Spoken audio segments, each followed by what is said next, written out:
अनुपम जी नमस्कार, बहुत स्वागत है आपका मेरे शो में। नमस्कार मनिंदर जी। अनुपम जी, एक तरफ 96 सीटों पर चुनाव, दूसरी तरफ मोदी के रोड शो और गजब कर दिया आज प्रधानमंत्री नरेंद्र मोदी ने। पटना में भव्य शो और पटना साहिब गुरुद्वारे में जाते हैं, वहाँ लंगर की सेवा करनी, रसोई में जाकर के सेवा करनी।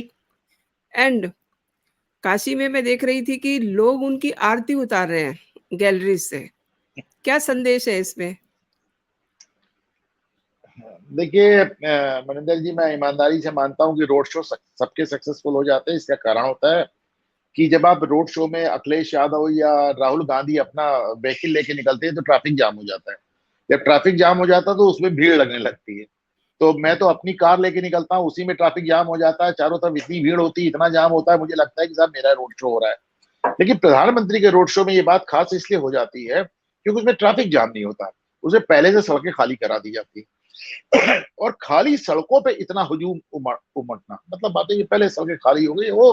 अब मेरा ख्याल है कि इसमें तो उनके विपक्षी भी इस बात को कंटेस्ट नहीं करते कि साहब पॉपुलर नेता है, पॉपुलर नहीं, बहुत पॉपुलर है, इतना पॉपुलर जमाने से कुछ हुआ नहीं। एक जमाने में सुना है कि भाई जब देश आजाद हुआ तो उस समय को जवाहरलाल नेहरू की ऐसी कुछ पॉपुलरिटी हुआ करती थी। जमाना हो गया। अच्छा, आप यहाँ तो फिर भी कहते हैं कि चलो भाजपा की यूनिट्स होती हैं, आरएसएस वाले हैं, आदमी ले आते हैं वगैरह वगैरह। पर आपने मोदी को तो विदेश में भी देखा है, उनका आपने रोड शो छोड़िए, आपने उनका देखा है। आपने वो भी जमाना देखा है जब ये डोनाल्ड ट्रंप उनसे कहते हैं हमारा चुनाव प्रचार कर दीजिए। आपने वो भी जमाना देखा है जब ऑस्ट्रेलियन पीएम उनसे कहता है साहब हमारी पार्टी में आ जाइए। आप तो उनका तो आपको विदेशों में भी क्रेज नजर आ रहा है। तो इसमें he is a popular leader, इसमें कहीं कोई दो राय नहीं है। लेकिन उनका अपना एक अंदाज है, जिस जिस जगह से उनको मायूसी मिलती है उस जगह पे वो छोड़ने की जगह और कोशिश करते हैं। प्रधानमंत्री नरेंद्र मोदी उन लोगों में से हैं जिनके लिए कहा जाता है कि असफलता बताती कि सफलता का यत्न पूरे मन से नहीं किया गया। आप देखिए वो मुसलमानों के लिए लगातार उनका जो भी चुनाव भी वो हमेशा कहते रहते हैं कि साहब हमने देखिए सबको बराबर हिस्सा दिया, बल्कि ज्यादा हिस्सा दिया। वो आप उनका वो भी चलता रहता है। उनके सरकार चलाने वाले प्रधानमंत्री मोदी दूसरे हैं और चुनाव कैंपेन करने वाले प्रधानमंत्री दो दूसरे हैं। एक सबका साथ सबका विकास का जब वो बात करते हैं तो आपने देखा उनका स्टाइल। आपने देखा है कि पिछले कुछ सालों में सबसे ज्यादा विजिट उन्होंने केरल में की और तमिलनाडु में की। अगर रोड शो की बात होती है, मुझे दो रोड शो कभी नहीं बोलते कि 2019 में उनका जो बनारस का रोड शो था वो तो मैं उसका साक्षी हूँ, कमाल का रोड शो था। और दूसरा भी जो उन्होंने तमिलनाडु में किया अन्नामलई के साथ, जहां पे तमिलनाडु में कहा जाता है कि साहब बिल्कुल बीजेपी की पॉपुलैरिटी नहीं है। अब देखिए जब पहली बार प्रधानमंत्री गए थे तमिलनाडु, तो ट्विटर पे एक ट्रेंड चला था सोशल मीडिया पे, मोदी गो बैक। उसके बाद वो एक दर्जन बार जा चुके हैं, उसका कोई ट्रेंड नहीं चला क्योंकि लोगों को समझ में आ गया साहब वहां पे लोग पॉपुलर है वो बहुत ज्यादा। और आपने देखा है कि वहां भी लोग कितना ज्यादा उनको देख के भावुक हो रहे हैं। अब उनका अपना एक स्टाइल है, वो दूर से भीड़ से देख के कहते थे बेटिया तुम्हारा जो पिक्चर है, मैं फोटो है, मैं मंगा ले रहा हूँ। वो बाबा जी आपके हाथ में जो माला है मंगा ले रहा हूँ। आज आप देखिए कि उनको पंजाब में लगातार सफलता मिल रही है। आप देख रहे हैं कि खासतौर से कनाडा से लेके अमेरिका से लेके पंजाब तक एक जो सिख कम्युनिटी है वो लगातार मोदी का विरोध कर रही है। तो उसका कोई फर्क नहीं पड़ता, वो बार बार पकड़ बांध के पहुंच जाते हैं। और आज आपने देखा नहीं, पकड़ बांध के पहुंच ही नहीं आप गए ये कह उन्होंने। रहे हैं ना, लेकिन लेकिन आज का मैं पटना साहिब का दिखाती हूँ आपको। आ, हम्म, गजब। मैं इसको इसको कह रहा हूं, आज जो उनको रिस्पांस मिला है आज तक किसी गुरुद्वारे में नहीं मिला। मनविंदर जी आप सोचिए कि जो रिस्पांस आज प्रधानमंत्री नरेंद्र मोदी को मिला है वो अब तक किसी गुरुद्वारे में नहीं मिला। कई बार गए हैं वो, पर जी जिस तरह आज सिख समुदाय उनको लेके जितना भावुक हो रहा था, ऐसा हमने बहुत। पहले कभी नहीं देखा। ये दिखाता है जी कि जी प्रधानमंत्री नरेंद्र मोदी गिव अप करने वालों में से नहीं है। उनको लगा कि भाई ठीक है, हमको पंजाब में पंजाबियों के बीच में, खासतौर पर सिखों के बीच में वो चीज नहीं मिल रही है, तो वो अपना पकड़ बांध के अपना हर बार पहुंच जाते हैं। मुझे याद है किसी ने सोशल मीडिया पे एक ट्वीट किया था आज से कई साल पहले, तो आप बड़ा जबरदस्त, आज तक हिट है। उन्होंने कहा कि आपसे मोहब्बत करता है साहब इसलिए पगड़ी बांध के आता है, वरना अल्पसंख्यक वोट तो 18% एक मुश्त ठुकरा चुके हैं। अट्ठारह जी जी। प्रतिशत एक मुश्त ठुकरा चुके हैं, टोपी ना पहनकर 18% अल्पसंख्यक वोट को तो उन्होंने एक झटके में ठुकरा दिया। तो मत समझिए कि आपका 1.5% वोट लेने आते हैं, वो इसलिए आते हैं कि आपसे मोहब्बत करते हैं, इज्जत करते हैं, सिख धर्म की, सिख गुरुओं की इज्जत करते हैं। सिखों का भारत में जो योगदान है, आजादी के पहले, आजादी के बाद, महाराजा रणजीत सिंह के समय से, गुरु अर्जुन सिंह, गुरु गोविंद सिंह के समय से जो उनका योगदान है उसको ये स्वीकारते हैं। और उसके चलते वो उस इज्जत के चलते जाते हैं, वो उस 1.5% वोट के लिए नहीं जाते हैं। और क्योंकि अगर वोट के लिए जाना होता तो वो टोपी ना पहन के 18% वोट तो उन्होंने पहले दिन छोड़ दिया था, प्रधानमंत्री बनने से पहले ही, मनविंदर जी। जी। तो ये आज जो उनको नहीं, जो एक रिस्पांस मिल रहा था, ये आज पहली बार इतना भावुक रिस्पांस पटना साहिब में उनको मिला नजर आया। आपने देखा कि सिखों ने उनको देख के एकदम भावुक हो गए, कैसे उनसे मिल रहे थे और किस तरह उनको वेलकम कर रहे थे। और प्रधानमंत्री भी देखिए कितने अब आगे तो बढ़ गए, देखिए मतलब लंगर में देखिए रोटियां भी बेली, जी। खाना भी बनाया, खाना भी परसा, हुँ। सब कुछ, अरदास किया, सब कुछ किया। तो ये प्रधानमंत्री नरेंद्र मोदी का अपना स्टाइल है कि जहां उनको जितना विरोध मिलता है वो उतना ही दिलों को जीतने की कोशिश करते हैं, और उन्होंने ये आज किसी हद तक साबित कर। अब देखिए ये जो विजुअल्स आ रहे हैं, तो वो जो आईएसआई के पेड लोग हैं उनके लिए भी बड़ा मुश्किल हो जाता है इसका, ज्यादा कि नाटक कर रहा है मोदी ये वो, लेकिन उनको भी बड़ा मुश्किल हो जाता है साहब इसको डिफेंड करना। उनसे लोग पूछते हैं कि यार क्या बोल रहे हो यार, प्रधानमंत्री तो ऐसे कर रहे हैं, आप कैसे बोल रहे हो। तो वो जो आईएसआई के पेड लोग हैं, कनाडा में बैठे, अमेरिका में बैठे, पंजाब में बैठे, उनको भी इस वीडियो के सामने उनकी भी सिटी पिटी गुम हो जाती है। साहब अब क्या जवाब आज तो सिट्टी-पिट्टी गुम हो गई होगी बिल्कुल ये देख कर के, कि लंगर में सेवा कर रहे हैं, लंगर दें? को लंगर में बरता रहे सेवा हैं ही फिर नहीं, आप जरा जी, रिस्पॉन्स देखिए, देखिए। सिख कम्युनिटी का रिस्पॉन्स देखिए आप, जी। लोग कितना भावुक हो रहे थे उनसे मिलके। मैं एक चीज़ और बताना चाहती हूँ अनुपम जी, जिस समय मोदी ये जी देखिए वहाँ जरा, थे ये जी, आपने गज़ब। युवा सिखों को देखा किस तरह हाथ में मोबाइल लेके किस तरह उनकी हुँ, फोटो खींचने की कोशिश कर रहे हुँ, हुँ। हैं। नहीं, सबसे बड़ी बात है जब मोदी जी वहाँ थे तो उस समय जो शब्द का उच्चारण किया जा रहा था, वो था जो गुरु गोविंद सिंह के जन्म के समय में गाया गया था। ये सबसे बड़ी बात है। बताइए कितना, ये अपने आप में कितना सिंबॉलिकल है मनविंदर जी, कितना प्रतीकात्मक है, आप सोचें कितना जी, प्रतीकात्मक है। तो मैं खुद बहुत भावुक हो रही थी देख कर के ये दृश्य एंड आप देखिए काशी में जो गज़ब मतलब उनकी आरती उतारी गई वहाँ, देखिए, इसे क्या कहेंगे आप? ये देखिए। हाँ, ये बड़ा वायरल वीडियो है मनविंदर जी। जी, तो ये वही ये चीज सब है। चीज़ें देखिए जी, ये वही चीजें हैं, पॉपुलर पहले भी नेता बहुत हुए हैं, लेकिन जब से नरेंद्र मोदी आए तब से एक वर्ड आया भक्त, तब से एक वर्ड आया भक्त। भक्त वर्ड पहले नहीं इस्तेमाल होता था, अब बात होती है भक्ति की, क्योंकि नरेंद्र मोदी को उनको चाहने वाले भक्ति की हद तक पसंद करते हैं मनिंदर जी। जी, बिल्कुल, बिल्कुल। थोड़ा-सा रुख करते हैं हैदराबाद की तरफ। आज दिन भर यही चर्चा होती रही कि वहाँ पर बड़ी बोगस वोटिंग हुई है, हालाँकि माधवी लता जो हैं, उन्होंने लोगों के बुर्के तक उतार-उतार के देखे। तो इस पे आपका कमेंट चाहूँगी मैं। वो ऐसी पहली बार हो रहा है कि चुनाव ना छोड़ के केवल अपनी कॉन्स्टिट्यूंसी में लगे हुए हैं। उत्तर प्रदेश ही नहीं लड़े हमारे डर के, उनको लगा कि साहब कहीं जा ही नहीं पाएंगे हम। वो जी, आदमी जो हैदराबाद से पर्चा भरने जाता था, कहीं चुनाव प्रचार जी, ही नहीं जी। करता था। छोटे तुम देख लेना, तो छोटे देखते थे अकबर ओवैसी, छोटे के भरोसे छोटे को छोड़ तो के जो आदमी, हाँ अब वो जी, आदमी जी। मंदिर भी जा रहा है, लोगों के हिंदू घरों में भी जा रहा है, माताओं के बहनों के झुक के प्रणाम भी कर रहा है, आशीर्वाद भी ले रहा है। जिस आदमी ने कहा, जो रजाकारों के फैमिली से आता है आदमी, जिनका गठन ही हिंदुओं के कत्लेआम के लिए हुआ था, वो आदमी अपने आप को इतना बादशाह समझता था, कड़ी बड़ी बड़ी बात है। लेकिन आप देखिए दुनियादारी सब छोड़ छाड़ के हैदराबाद में किस तरह लगा हुआ है। आपने देखा भी एक वीडियो आज बड़ा वायरल हुआ, मैंने ट्वीट भी किया है, जहां पे उसके वो पार्टी वाले जिनको मैं रजाकार कहता हूँ, वो घर घर जाके खटखटा रहे हैं, अरे बाहर जी, जी। निकलो, अरे बाहर निकलो, वोट डालने चलो। बल्कि ये भी खबरें आई कि जहां पे जो लोग वोट डालने में देरी कर रहे थे या नहीं जा रहे थे, उनके साथ बड़ी बदतमीजी गाली गलौज हुआ कि डालोगे कैसे नहीं वोट, भाई की इज्जत का सवाल है। वहां इस तरह की बात हो रही थी, भाई की इज्जत का सवाल है। तो भाई की इज्जत का सवाल पहली बार हैदराबाद में पैदा हुआ। ओवैसी लाख इस चुनाव को जीत जाए, जो मुझे लगता है अभी भी जीत जाएंगे, जी, जी। लेकिन दो झटके। पहले वहां करीब 5.5 5.5 लाख जो बोगस वोट थे उनको जो खारिज किया गया, उसने जबरदस्त झटका दिया ओवैसी को। आज भी वहां 60% पॉपुलेशन मुस्लिम है, तो जाहिर सी बात है वो स्ट्रांग है, बहुत स्ट्रांग है। लेकिन ओवैसी का मुस्लिम गुटों में भी विरोध है, ओवैसी का मुस्लिम गुटों में भी अच्छा खासा विरोध है। और ओवैसी डर गए हैं, इसको माने या ना माने, बुरी तरह डर गए हैं। कुछ भी हो, लता जी ने कमाल तो कर दिया। उन्होंने एक ऐसा चुनाव जो भाई आपको याद भी नहीं रहता था कि साहब ओवैसी के सामने कौन लड़ा, आपको याद भी नहीं रहता था।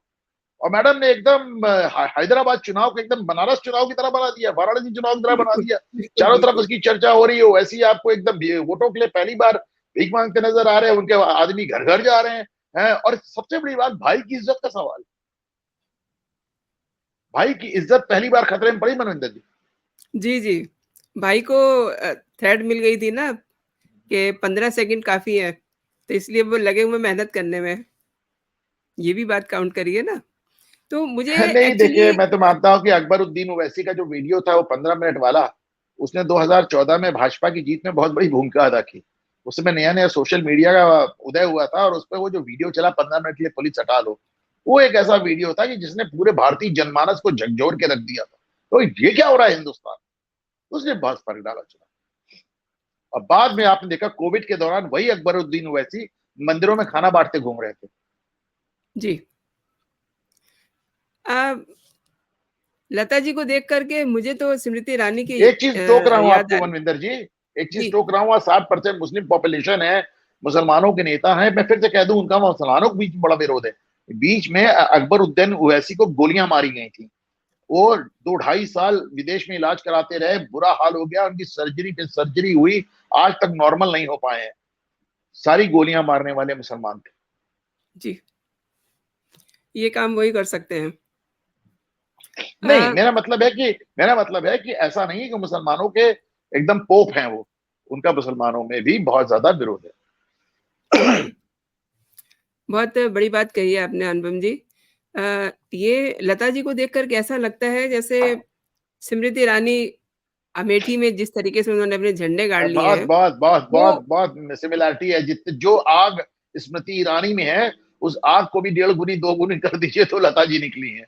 हाँ, तो मतलब तो मुझे ऐसा लग रहा है कि हो सकता है इस बार हो सकता है कि वो ना जीत पाएँ मतलब 1% मान लीजिए, भाई लेकिन वो वो एक अपने परसेंट पैर नहीं, वो 1% नहीं, 40%। और वो 40% मैं नहीं कह रहा हूँ, ओवैसी के लोग कह रहे हैं भाई की इज्जत का सवाल है। मैं नहीं कह रहा हूँ, मनविंदर जी नहीं कह रही हैं, ओवैसी के लोग कह रहे हैं भाई की इज्जत का सवाल है। जी, जी, बिल्कुल सही कह रहे हैं। तो ये अपने पैर जमाने में मुझे लगता है कि कामयाब रहेंगी और आने वाले जो साल होंगे वहाँ पर वो अच्छे से एस्टेब्लिश हो पाएँगी। क्या कहते हैं आप? मैं देखिए, मेरा क्योंकि मानना है कि जो माधवी लता जो चुनाव लड़ रही है, उसका असर आपको पूरे तेलंगाना में नजर आएगा। आपको पूरे तेलंगाना में नजर आएगा, पूरे हैदराबाद में नहीं, पूरे तेलंगाना में नजर आएगा उस चुनाव का। माधवी अपना चुनाव जीते या हारे, तेलंगाना में भारतीय जनता पार्टी को पिछली बार से कहीं ज्यादा सीटें मिलने वाली है, उसमें इस चुनाव की बहुत वैल्यू। कल तक वहां से एक आदमी था, राजा सिंह, इन्होंने तो राजा सिंह को भी पीछे छोड़ दिया साहब। नहीं, अब इधर अमेठी में भी तो देखिए ना, राहुल गांधी अपनी जान बचाते फिर रहे थे स्मृति ईरानी से। तो एक दिन शायद से हम वहाँ यही सीन देखेंगे। क्या कहते हैं? अमेठी से तो राहुल गांधी भाग चुके हैं, अमेठी हुँ, से तो हुँ। राहुल गांधी भाग चुके, तो अमेठी पलट के भी नहीं जाते, झांकने भी नहीं जाते। बिल्कुल नहीं, बिल्कुल भी वो तो नहीं। आ गए हैं, रायबरेली में आ गए हैं, और वो जी, उस फिरोज गांधी के नाम पे चुनाव लड़ रहे हैं जिसकी कब्र पे वो आज तक झांकने नहीं है। तो वो तो बात अलग है, वो तो हकीकत तो ये है कि स्मृति ईरानी के सामने खड़ा होने की किसी की हैसियत नहीं है, न राहुल की ना प्रियंका की। दोनों डर गए और दोनों वहां से निकल लिए। अनुपम जी लगातार परसेंटेज डाउन जा रहा है। अगर हम देखें तो लगातार ये चीज़ देखने को मिल रही है। क्या बोलते हैं आप? ज़रा स्क्रीन पे भी नज़र मारिए। देखिए 21 राज्यों में 2019 में क्या सीन था और अब देखिए क्या सीन है। 4% वोटिंग घटी है पिछली बार के मुकाबले, जी, ओवरऑल मैं देख रहा हूँ। और जी, जाहिर सी बात है, लगातार वोटिंग हर चरण में आपको कम मिली है, लेकिन जी, फिर जी। भी ओवरऑल 63% वोटिंग है। हुँ, हुँ। पश्चिम बंगाल में सबसे ज्यादा है, कश्मीर में कम है, और उत्तर प्रदेश में 58% से ज्यादा वोटिंग है। पिछली बार 61%, 3% कमी हो गई। और एक तो आप गर्मी हालांकि पिछली बार भी थी, पर एक बात तो है ही है, मुद्दे नहीं इस बार मनविंदर जी, किसके लिए लड़े, किस बात के लिए लड़े। अच्छा, एक मुद्दा चीज तो और एक भी ही है, है जैसे मुद्दा तो एक ही है नहीं, मोदी। मोदी पे ही जनमत संग्रह हो जाता है। बाकी अच्छा, जी, इसमें दिक्कत ये है कि उन्होंने जितने वादे किए थे सब पूरे कर दिए। 370 जी, हटा जी। दिया, राम मंदिर बना दिया, ट्रिपल तलाक हटा दिया, यूनिफॉर्म सिविल कोड लागू कर दिया कई स्टेट्स में, CAA लागू कर दिया। तो जितने वादे थे सब पूरे हो गए साहब। अब क्या कहें, किसके लिए चुनाव लड़ रहे हैं? ये मोदी बिल्कुल। से और भाजपा से एक मिस्टेक, उनके पास उन्होंने अपने सारे वादे ही खत्म कर दिए। अब वो कह रहे हैं कि जो देखा उससे ज्यादा देखोगे, लेकिन कोई कॉन्क्रीट वादा उनके पास नहीं। तो उसमें हो क्या रहा है कि इस बार मोदी को लेके एक अजीब सी फीलिंग है। जो समर्थक है वो ये सोच के ज्यादा नहीं निकलते कि यार आज जीत तो जाएंगे, मेरे जाने ना जाने से क्या फर्क पड़ेगा। जो विरोधी है कुछ वही सोच के नहीं निकलते कि यार जीतना तो मोदी को ही, हम ही निकल के क्या कर लेंगे। ये चौथे चरण का जो चुनाव हुआ है, अब तक जो 400 पार है, उसका क्या सीन देखते हैं? क्योंकि काफ़ी कुछ क्लियर हो गया होगा। देखिए 400 पार तो मैं हमेशा कहता हूँ कि एक चुनावी नारा था। हुँ, हुँ। 400 पार एक सिर्फ चुनावी नारा था, उसको बहुत सीरियसली नहीं लिया जाना चाहिए। और लेकिन मेरा अपना मानना है कि भारतीय जनता पार्टी गिरी से गिरी हालत में पिछली बार जितनी सीट लाई थी उससे ज्यादा लाएगी। अब वो उससे 2 सीट भी ज्यादा ला सकती है, उससे 20 सीट भी ज्यादा ला सकती है, उससे 30 सीट भी ज्यादा ला, लेकिन 303 से पॉजिटिव जा रही है बीजेपी। अ, बात करते हैं, ईडी ने जो सुप्रीम कोर्ट में केजरीवाल के लिए कहा था, जिस समय उनको अंतरिम ज़मानत दी जा रही थी कि ये मत करिए, ये आप गलत परंपरा डाल रहे हैं जज साहब। तो वो परंपरा आज देखने को मिल गई है। हेमंत सोरेन हेमंत सोरेन। ने जी, हेमंत सोरेन ने अपनी एप्लीकेशन लगा दी है और उनको जिस अंदाज़ में 17 तारीख दी गई है, जिस प्यार-मोहब्बत में बात हो रही थी कोर्ट में, उससे लगता है कि उनको भी अरे अंतिम मैडम, ज़मानत आप मिल हेमंत सकती है। सोरेन की बात कर रही हैं, वहां अमृतपाल सिंह ने लगा दिए। हाँ, वो जो तो लगा ही सीधे चुके सीधे हैं। वो तो लगा चुके हैं जी, वो भी तो लगा चुके हैं। अमृतपाल सिंह ने लगा दी है। और अब हाँ, तो हाँ, तमाम कैदी, अच्छा तमाम कैदी ये कह के जमानत के लिए मूव कर रहे हैं कि चुनाव प्रचार करना तो मौलिक अधिकार नहीं है, पर वोट देना तो मौलिक अधिकार है, हमको छोड़ दिया जाए, मैं वोट देना है। ऑब्वियसली। तो अब वो तो एक पंडोरास बॉक्स उन्होंने खोल दिया जस्टिस खन्ना ने। ठीक है, अब कोर्ट के फैसलों पे सवाल नहीं उठाए जा सकते, लेकिन सोशल मीडिया का युग है और तमाम तरह की बातें और तमाम तरह के सवाल उठ रहे हैं, हम आप चाहें या ना चाहें मनिंदर जी। और जब आप हेमंत सोरेन को जमानत नहीं देते और केजरीवाल को दे देते हैं, उस शख्स को नहीं देते जिसने संविधान का, कानून का की इज्जत रखी, जिसने जेल जाने से पहले पद छोड़ दिया, और उस शख्स को दे देते हैं जिसने संविधान और कानून की धज्जियां उड़ा दी और जेल के अंदर से मुख्यमंत्री बना हुआ है, तो फिर मैं यही कह सकता हूं कि भारतीय न्यायपालिका का एक दुर्भाग्यशाली दिन है ये। नहीं, उनको ये कहा गया है कि वो सीएम हैं, इसलिए उनको ज़मानत दी गई। आप तो तो चूँकि क्या रिज़ाइन कर तो सकते हैं। मतलब ये यानी हेमंत सोरेन की यही गलती, उसने रिजाइन कर दिया। एग्ज़ैक्टली। यही तो गलती है ना। यही गलती है उसकी। हाँ। तो पता नहीं, इ बहुत दिनों तक तो मनीष सिसोदिया ने भी इस्तीफा नहीं दिया था, उसको भी छोड़ देते भाई, वो भी डिप्टी सीएम था। जी, जी। नहीं, मैं इस पे आपसे कंप्लीट टिप्पणी चाहती हूँ, चूँकि आपको कानून कोई का कंप्लीट प्रॉपर टिप्पणी ज्ञान है। वाली बात नहीं। देखिए आप कोर्ट के जजमेंट, देखिए जमानत जो है एक डिस्क्रिशनरी चीज है, वो कोर्ट का डिस्क्रिशन है, कोर्ट का जिसे कहना स्वीट बिल है।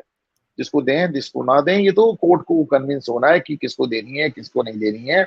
इसमें कोर्ट के उससे कोई बहुत ज्यादा हम आप अग्री करें ना करें, जो उन्होंने कर दिया वो कर दिया साहब, उसमें कहीं कुछ हो नहीं सकता। और आज तो स्वाति मालीवाल के केस के बाद भी लोग thank ji, you ji. Supreme court चला मैं रहे हैं। मैं उस लोग उसी आज पर भी आ रही स्वाति थी माल मैं। के केस में भी लोग थैंक यू सुप्रीम कोर्ट चला रहे हैं, बड़े व्यंग्यात्मक लहजे में कि जी, जी। साहब बड़ी आपकी मेहरबानी, आपने छोड़ दिया, बंदे ने बाहर निकलते ही मालीवाल के साथ काम कर दिया।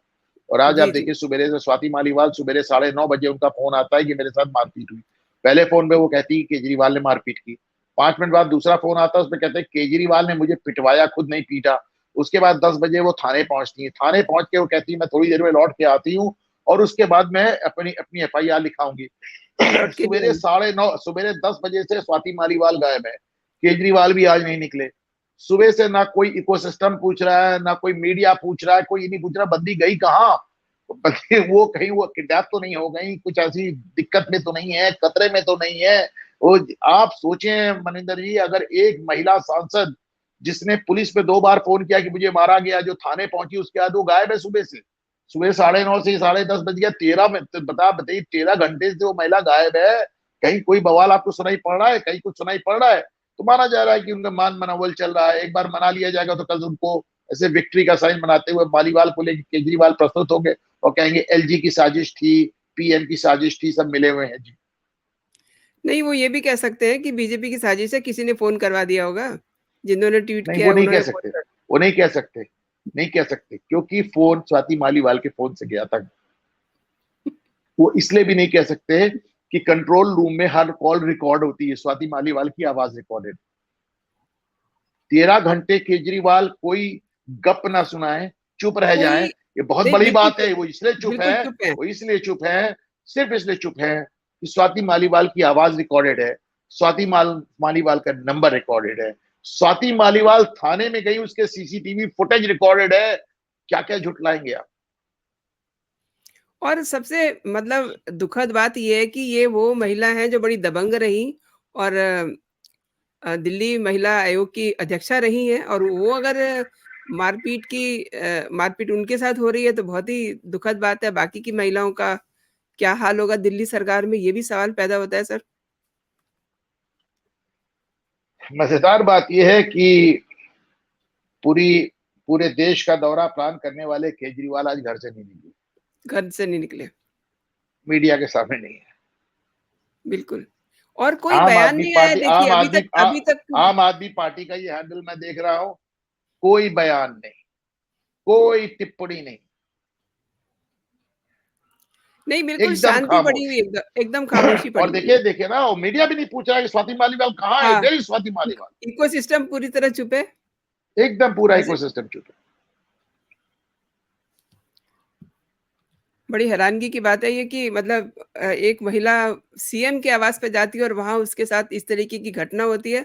वो खुद भी चुप हो गई हैं, जबकि वो बड़ी दबंग लेडी हैं और आपको सीएम कैसे उनको मालूम कि वो खुद से चुप है? आपको कैसे मालूम कि वो किडनैप नहीं हो गई है? आपको कैसे हाँ, मालूम कि वो दबाव में नहीं है? आपको कैसे मालूम कि जिसको मारा जा सकता है उसको किडनैप क्यों नहीं किया जा सकता? आपको कैसे मालूम कि उनको जबरदस्ती चुप रहने पे विवश नहीं किया गया? बिल्कुल सही कह दिया आपने, जवाब दे दिए मेरे से सवाल पूछ कर के कि क्या-क्या हो सकता है स्वाति मालीवाल के साथ। लेकिन कम से कम सीएम को तो इस पे अपना स्पष्टीकरण देना चाहिए।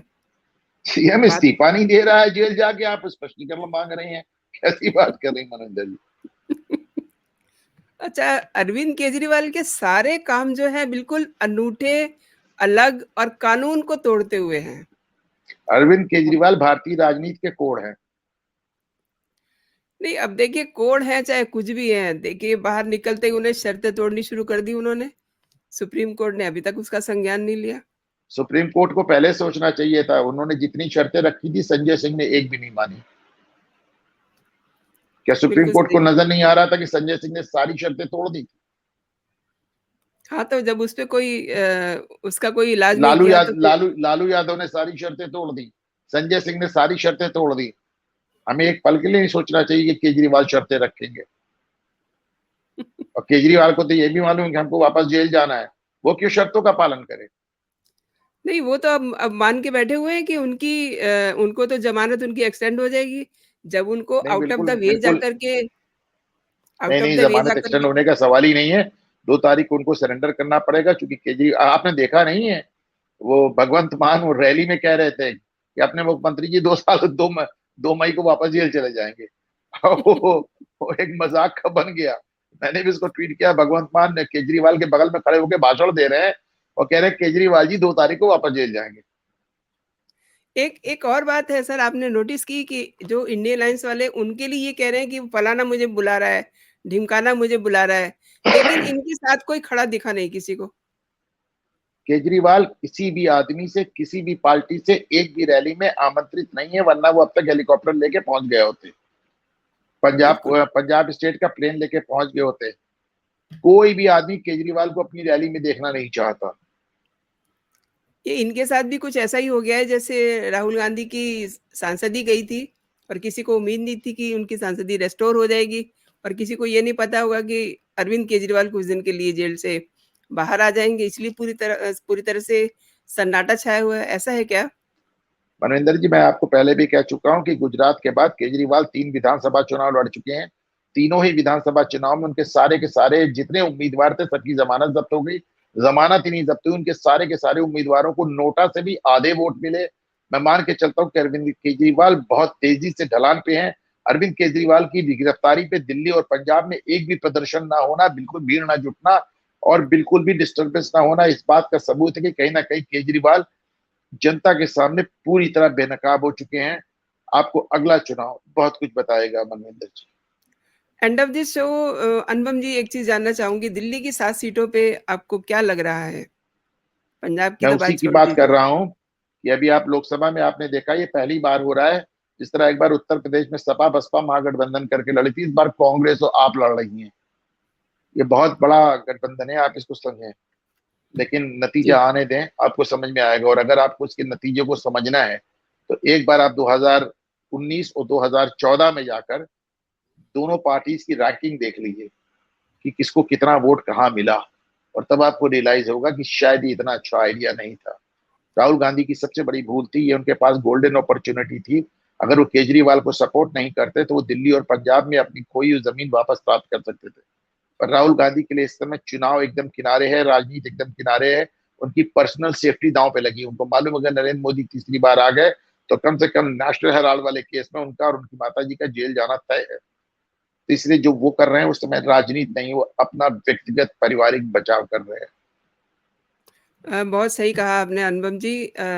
मेरे शो के लिए समय निकालने के लिए बहुत-बहुत धन्यवाद।